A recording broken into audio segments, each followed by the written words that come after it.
Welcome to this week's worship tip. Have you ever heard the saying, monkey see, monkey do? Well, it basically means that if someone sees something, then they imitate it. You notice this a lot in toddlers. You gotta be careful what you say around them because they will repeat what they hear. It's how they learn, it's how they grow and develop.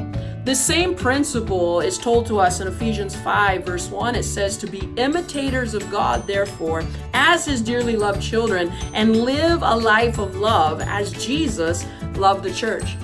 Imitation is one of the best ways to learn to do something. So we look to Jesus as our example, and we see what he did and how he reacted and what he said, and then we imitate that, and in doing so, we learn what it is to live like Christ, to be Christians.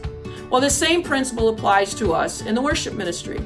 Anytime we get up on stage or in front of a group of people, our job is to lead, and we need to lead by example. So, what does this mean? If you want the church to dance, you gotta dance.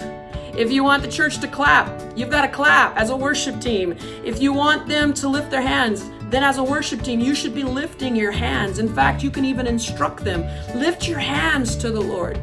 Don't be afraid to give instructions during the course of your song service, like think about the goodness or take time to thank God right now for what he's done for you. Sing a new song to the Lord because your job is to teach them how to worship.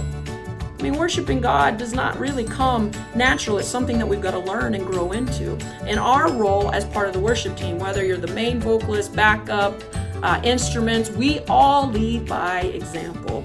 If you look bored, they're not going to respond very well. If you're acting kind of tired because maybe you had a long night or a rough morning, then that's going to come across and they're going to respond to that. So you got to come ready, enthusiastic, ready to worship the King of Kings and the Lord of Lords.